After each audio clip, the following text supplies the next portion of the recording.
Assalamualaikum warahmatullahi wabarakatuh. Perkenalkan, nama saya Dr. Hasbullah SEMM.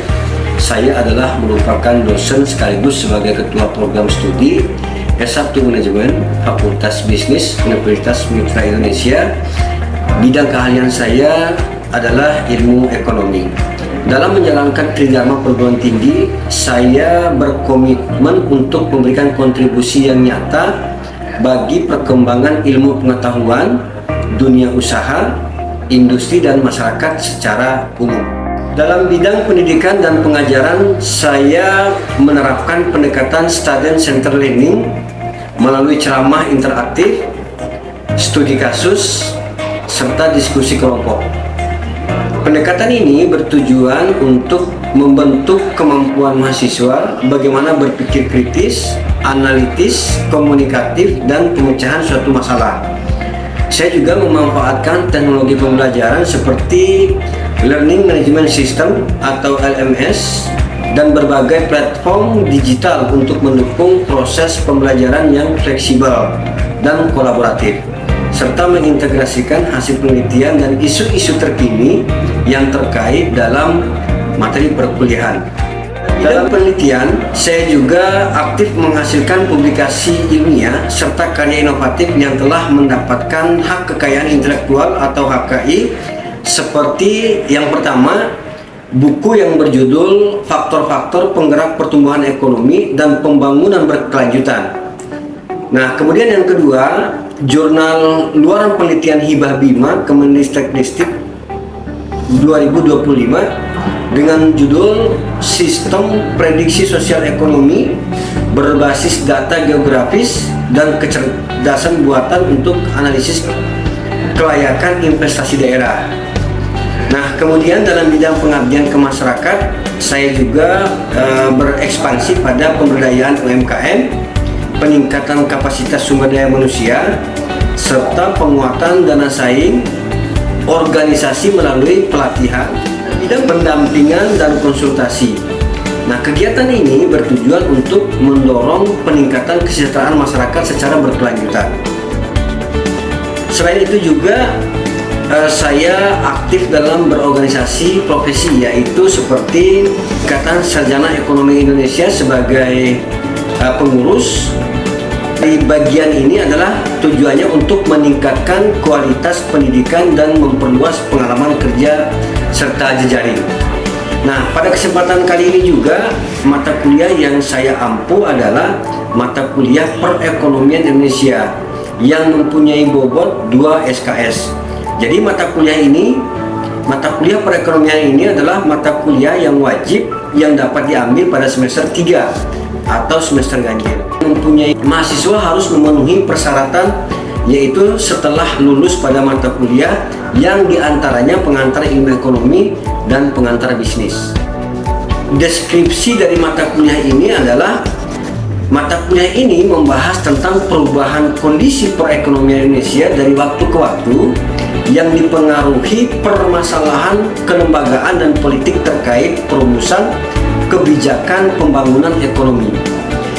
Nah, mata kuliah ini juga mencakup kajian karakteristik dan struktur perekonomian Indonesia, sistem ekonomi Indonesia, pembangunan ekonomi Indonesia, geografi industri Indonesia, kebijakan pembangunan ekonomi, serta menganalisis masa depan ekonomi Indonesia. Pembelajarannya yaitu menguasai konsep dasar perekonomian Indonesia secara mendalam dengan memanfaatkan iptek serta memformulasikan dalam penyelesaian masalah terkait dengan isu-isu isu-isu krisis atau kontroversi dan kebijakan ekonomi. Aspek penilaian dari mata kuliah ini adalah yang pertama, kehadiran ini adalah 10%, tugas individunya 15%, kemudian tugas kelompok 15%, kuis 15%, UTS 20%, kemudian UAS 25%. Jadi kalau dijumlahkan 100%. Dari uraian berikut, maka berikut adalah contoh pembelajaran yang dilakukan secara offline atau luring di dalam kelas. Terima kasih. Assalamualaikum warahmatullahi wabarakatuh. Selamat siang, salam sejahtera untuk kita semua. Hari ini kita akan coba melanjutkan materi kuliah ya, setelah sebelumnya kita sudah membahas tentang sistem perekonomian Indonesia ya. Oke, nah hari ini sudah hadir semua. Untuk kelas, oke sudah hadir semua ya. Oke, alhamdulillah kalau sudah hadir kita akan bisa mulai perkuliahan hari ini.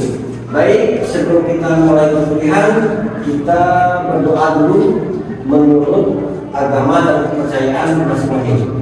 Berdoa mulai. Oke, berdoa selesai.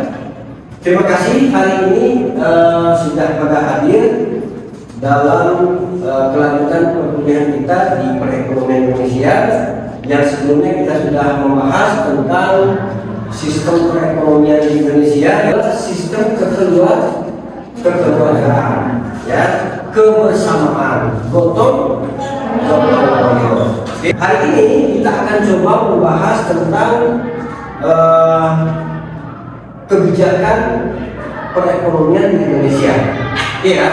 Jadi ada keberkaitan antara materi sebelumnya dengan materi yang minggu ini, ya.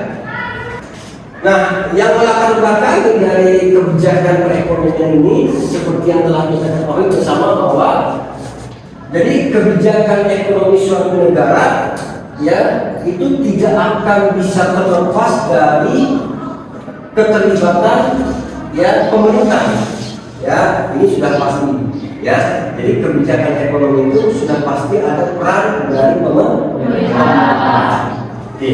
Nah, kenapa pemerintah? Karena pemerintah itu adalah pemegang kendali atas segala sesuatu yang menyangkut semua kebijakan ya yang bermuara kepada keberlangsungan dari negara itu sendiri, gitu ya. Jadi ingat, landasan berdasarkan kebijakan itu adalah tujuan utamanya untuk mensejahterakan masyarakat dengan pertumbuhan ekonomi ya. Pertumbuhan ekonomi yang baik adalah akan mempengaruhi kesejahteraan masyarakat. Oke, jadi kebijakan itu sendiri ya sering terpengaruh juga oleh lembaga-lembaga internasional ya, seperti misalnya apa? International Monetary Fund atau apa? Bank Dunia. Jadi kebijakan ekonomi yang diambil oleh pemerintah itu tidak serta-merta dia mengambil suatu kebijakan tanpa melihat dari pengaruh dari organisasi-organisasi atau lembaga-lembaga internasional seperti Bank Dunia ini, gitu ya. Oke. Jadi kebijakan Indonesia itu selalu terjadi dari tahun ke tahun. Itu pasti berbeda-beda dari setiap pergantian pemimpin atau presiden. Pasti kebijakan ekonomi itu pasti berbeda-beda. Tergantung daripada presidennya. Jadi setiap 5 tahun sekali kebijakan ekonomi itu selalu berubah atau berganti, gitu ya, tergantung daripada siapa presiden terpilih per 5 tahun sekali, ya. Kalau di Indonesia, jadi kita mengganti presiden itu per 5 tahun sekali, ya. Oke, kalau kita bisa merumuskan adalah sebenarnya apa sih peran dan fungsi pemerintah di bidang ekonomi, ya. Kemudian yang kedua, apa saja yang mempengaruhi karakteristik perekonomian Indonesia? Kemudian, apa saja sih yang dapat mempengaruhi kebijakan perekonomian? Ya. Kemudian, apa sajakah jenis-jenis kebijakan perekonomian tersebut? Nah, jadi kalau kita melihat apa peran dan fungsi pemerintah di bidang ekonomi, peran atau ruang lingkup perekonomian di Indonesia, kalau kita bisa melihat dari slide ini, seperti yang sudah kita jelaskan sebelumnya, ya, apa itu ilmu ekonomi atau apa itu ekonomi, ya. Oke, sekarang kita mengulas Jadi istilah ekonomi itu berasal dari bahasa Yunani, ya, yaitu apa? Oikonomia. Apa itu oikonomia? Yaitu gabungan dari kata oikos dan nomos. Ya, sebelumnya kita sudah membahas ya, tapi kita akan mengulas ini, ya. Jadi supaya kalian bisa memahami secara utuh, ya sebenarnya ekonomi itu apa sih sebenarnya? Ya, mari kita ulas. Oke, jadi oikos itu berarti rumah tangga, sedangkan nomos itu berarti aturan, ya. Jadi hidup dalam suatu rumah tangga, ya. Jadi secara istilahnya apa? Jadi ilmu ekonomi itu, ya, ilmu yang mempelajari, ya, berbagai tindakan manusia, ya, secara apa? Secara dalam memenuhi kebutuhan hidupnya yang tidak terbatas dengan alat pemuas kebutuhan yang terbatas. Jadi kebutuhan manusia itu sangat luas. Jadi kebutuhan yang mendasar bagi manusia itu apa? Kebutuhan sandang, papan, pangan. Itu kebutuhan mendasar. Oke. Jadi berdasarkan ruang lingkup tersebut bahwa ilmu ekonomi itu terbagi dalam dua kajian utama sebenarnya di dalam perekonomian. Itu apa? Ada ekonomi mikro dan ekonomi makro. Dan ini akan dibahas secara terpisah, ya, mengenai ekonomi mikro dan ekonomi makro. Kemudian kita masuk ke slide selanjutnya bahwa peran dan fungsi pemerintah di bidang ekonomi itu apa saja perannya, ya. Nah, di dalam untuk meningkatkan kehidupan secara ekonomi, secara individu, dan secara keanggotaan masyarakat secara luas, ya, tidak hanya tergantung pada apa? Peranan pasar, ya. Peranan pasar ini bisa melalui sektor swasta dan juga bisa melalui peran pemerintah dan mekanisme pasarnya, ya, gitu ya, atau interaksi permintaan dan penawaran di pasar. Oke, sebelum kita masuk ke sana, pasar itu menurut kalian tempat untuk apa? Transaksi. Tempat untuk apa? Ya, transaksi jual beli. Tempat bertemunya antara penjual dan pembeli. Itu pasar, gitu ya. Jadi pemerintah sebagai salah satu pelaku ekonomi, ya, atau rumah tangga yang mengatur seluruh kebijakan yang berkaitan dengan pemerintah, ya, itu memiliki apa? Fungsi penting dalam perekonomian Indonesia, yaitu apa? Dia fungsinya sebagai stabilisasi, sebagai fungsi alokasi, juga sebagai fungsi distribusi. Oke, baik, kita lanjut. Pada slide selanjutnya kita coba membahas atau masuk ke bagaimana karakteristik yang dapat mempengaruhi perekonomian Indonesia, ya. Jadi kalau kita melihat di sini ada faktor geografi, faktor demografi, dan juga faktor sosial, budaya, dan politik. Oke, faktor geografi, ya, faktor geografi itu juga dapat mempengaruhi bagaimana perkembangan perekonomian Indonesia. Kita tahu bahwa posisi dan letaknya geografis Indonesia ini sangat menguntungkan karena berada di wilayah atau jalur perdagangan internasional. Nah, ini salah satu kenapa faktor geografis ini sangat mempengaruhi perekonomian Indonesia. Salah satunya adalah karena faktor geografis dan letaknya berada di jalur perdagangan internasional. Nah, ini salah satu keuntungan bagi negara Indonesia. Letak geografisnya yang sangat strategis, ya, dapat memberikan dampak terhadap perekonomian Indonesia. Oke. Nah, selanjutnya adalah lalu bagaimana masalah yang mempengaruhi kebijakan perekonomian itu sendiri? Apa saja sih yang dapat mempengaruhinya? Faktor-faktornya adalah yang pertama pastinya masalah kemiskinan. Yang kedua, masalah pengangguran. Ya, karena pengangguran ini terjadi karena adanya keterbatasan lapangan pekerjaan. Oke, kemudian yang ketiga, pemerataan pendapat. Jadi di setiap wilayah dengan wilayah yang lain, atau daerah dengan daerah yang lain, atau provinsi dengan provinsi yang lain, masalah pendapatan ini pasti berbeda. Nah, oleh karena perbedaan itulah, maka masalah-masalah ini dapat mempengaruhi kebijakan perekonomian Indonesia yang akan diambil oleh pemerintah. Ya, karena terkait dengan masalah-masalah kemiskinan, masalah-masalah pengangguran, masalah pemerataan pendapat, ya, atau bukan pendapatan, gitu ya, pemerataan pendapatan. Kemudian apa lagi? Keterbelakangan pendidikan. Artinya apa? Di Indonesia ini masalah pendidikan belum 100% merata antara daerah yang lain dengan daerah yang lainnya. Jadi belum merata, 100% belum merata. Apalagi daerah-daerah atau wilayah-wilayah yang berada di luar jangkauan atau paling terbelakang, terpencil atau terluar. Ini pemerataan tingkat pendidikan juga masih sangat berbeda atau belum merata. Oke, kemudian apa? Masalah kekurangan modal.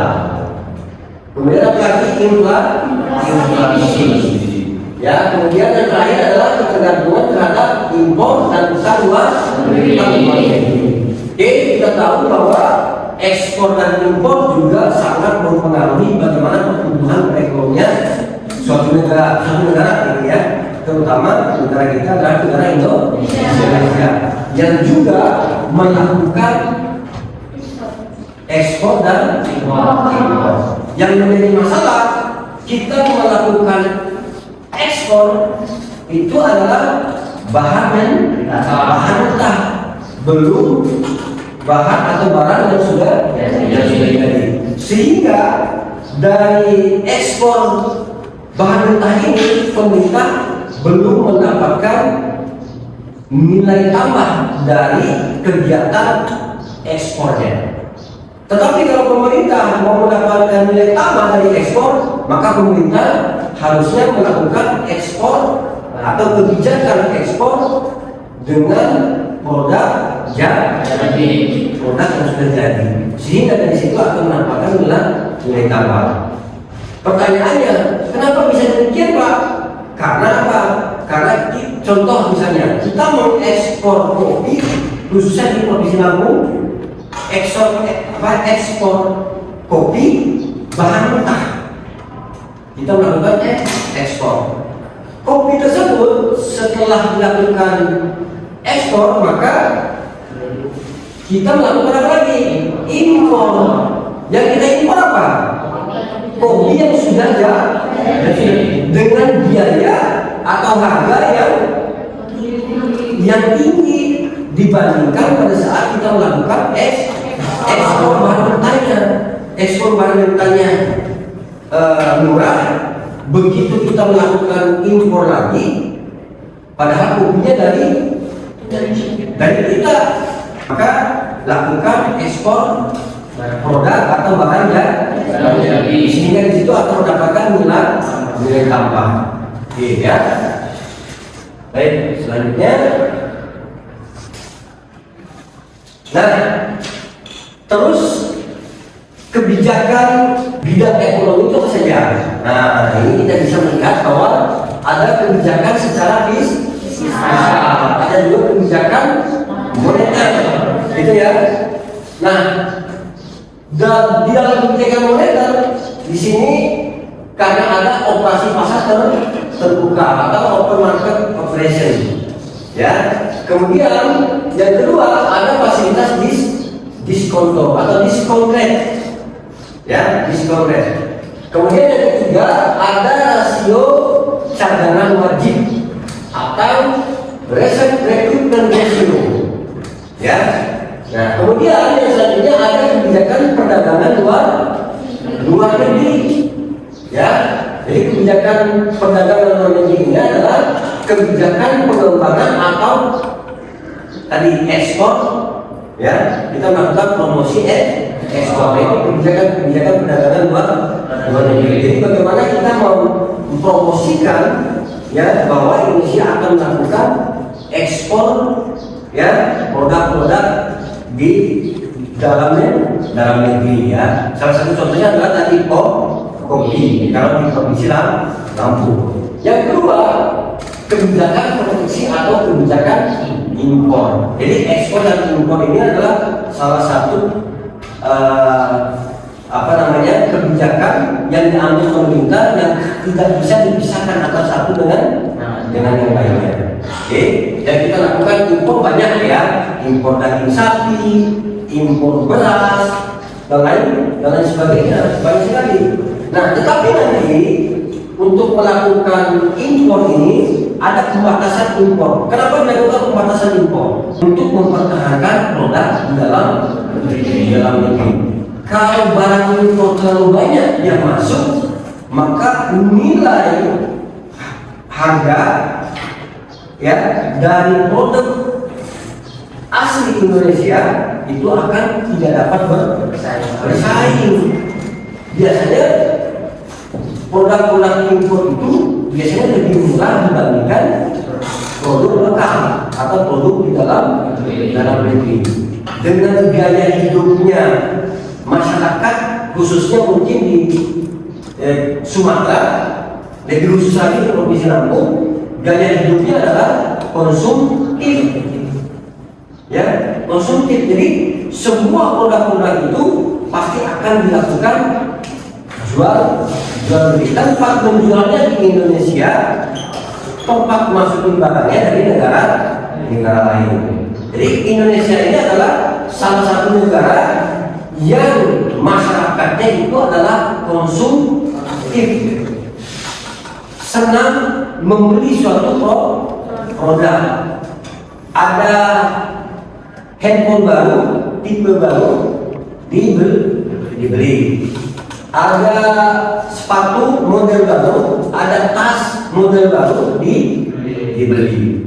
Itu namanya menandakan bahwa masyarakat Indonesia ini adalah masyarakat yang konsumtif. Jadi kita dapat menyimpulkan dari materi hari ini bahwa kebijakan yang dapat dilakukan pemerintah itu bisa melalui kebijakan fiskal atau kebijakan moneter, ya. Jadi untuk apa? Mengendalikan perekonomian secara global. Kemudian bisa juga melalui kebijakan perdagangan luar negeri. Oke. Dan yang dapat mempengaruhi kebijakan perekonomian itu adalah masalah kemiskinan. Tadi sudah kita bahas, ya. Masalah kemiskinan. Masalah apa? Keterbelakangan. Kemudian masalah apa lagi? Masalah kekurangan modal. Nah, faktor-faktor inilah yang dapat mempengaruhi, ya, kebijakan perekonomian Indonesia. Oke, selanjutnya adalah kita juga dapat memberikan saran, ya. Maka harusnya atau semestinya ikut juga membantu dalam mengatasi masalah-masalah perekonomian. Banyak hal yang dapat diupayakan, ya. Dimulai dengan apa? Melakukan program-program serta kebijakan-kebijakan, ya. Nah, hal tersebut akan berjalan dengan baik tidak akan berjalan dengan baik tanpa ada kerjasama masyarakat. Karena ingat, tadi ulasan materi awal yang minggu lalu kita sudah bahas, ya. Karena apa? Sistem perekonomian Indonesia itu adalah Pancasila yang menurut Undang-Undang atau Pasal 33 Undang-Undang Dasar 1945 yang dimana di dalamnya adalah sistem perekonomian Indonesia itu adalah perekonomian dengan kekeluargaan, sistem gotong royong. Sehingga dampak dari kebersamaan dengan masyarakat itu akan memberikan dampak yang positif terhadap perkembangan perekonomian Indonesia. Oke, seperti itu materi hari ini. Nanti kita akan ada pertanyaan ya. Saya harap dari kalian ada pertanyaan untuk materi hari ini. Oke, siapa yang mau bertanya? Saya Nabi Rizky Perdana, yaitu pertama, kebijakan ekonomi pada umumnya bertujuan untuk mensejahterakan masyarakat. Nah, menurut Bapak sendiri itu, kemiskinan yang terjadi di Indonesia itu bisa dihapuskan atau tidak, dan bagaimana langkah-langkahnya? Oke, baik. Kita tahu bahwa manusia itu adalah makhluk manusia, ya, yang diciptakan oleh Tuhan itu dengan kodratnya, ya, kehidupannya adalah makhluk sosial. Kita tahu bahwa makhluk sosial itu tidak dapat hidup sendiri, pasti membutuhkan orang lain. Jadi masalah kemiskinan ini masalah yang tidak bisa dihapuskan, tidak bisa. Karena itu adalah kodrat yang sudah diciptakan oleh Tuhan. Ya, kita tahu di dunia ini Tuhan itu menciptakan sesuatu yang ada di bumi ataupun di laut, di darat dan di laut, semuanya itu ada manfaatnya. Dan semuanya itu adalah berpasang-pasang. Ada darat, ada laut, ada atas, ada bawah, ada perempuan, ada baik, ada buruk. Jadi semuanya berpasang-pasang pasangan. Oke, begitu sudah cukup. Oke, baik. Selanjutnya masih ada yang mau ditanyakan? Oke, baik. Sebutkan nama ya. Saya Priscilla Rizkyka, izin bertanya Pak, bagaimana faktor geografi dapat mempengaruhi perekonomian Indonesia? Oke, baik. Terima kasih. Pertanyaan juga cukup bagus ya. Berarti Anda menyimak materi yang telah kita pelajari hari ini. Oke, tadi seperti yang telah kita ketahui bersama dan juga tadi saya sudah menjelaskan bahwa ya letak geografis itu sangat mempengaruhi ya pertumbuhan atau perekonomian Indonesia. Alasannya kenapa? Kenapa letak geografis itu dapat memberikan keuntungan bagi perekonomian Indonesia? Karena letak dan geografisnya dari negara Indonesia ini adalah salah satu yang paling strategis, ya. Kenapa dibilang letak yang paling strategis? Karena berhubungan langsung, ya, letak wilayah itu dengan jalur perdagangan internasional. Ya, dengan adanya jalur perdagangan internasional ini akan memberikan dampak yang positif terhadap perkembangan perekonomian Indonesia. Bukan hanya letaknya, tetapi apa lagi? Sosial dan budayanya pun kita akan diberikan keuntungan, dan juga apa lagi, memperluas diplomasi secara global. Nah itu kenapa letak geografi itu dapat memberikan keuntungan bagi perekonomian suatu negara, terutama negara Indonesia. Oke, sudah cukup? Oke, baik, terima kasih. Baik, kalau tidak ada lagi yang mau dipertanyakan, ya, maka pertemuan kita hari ini kita cukupkan sampai di sini. Mudah-mudahan materi-materi yang kita bahas hari ini dapat memberikan manfaat bagi kita semua, ya. Tetap semangat untuk berkuliah, ya. Sampai ketemu minggu depan dengan membahas materi yang lainnya. Oke, terima kasih sekali lagi saya ucapkan. Saya akhiri. Wabillahi taufiq wal hidayah. Assalamualaikum warahmatullahi wabarakatuh.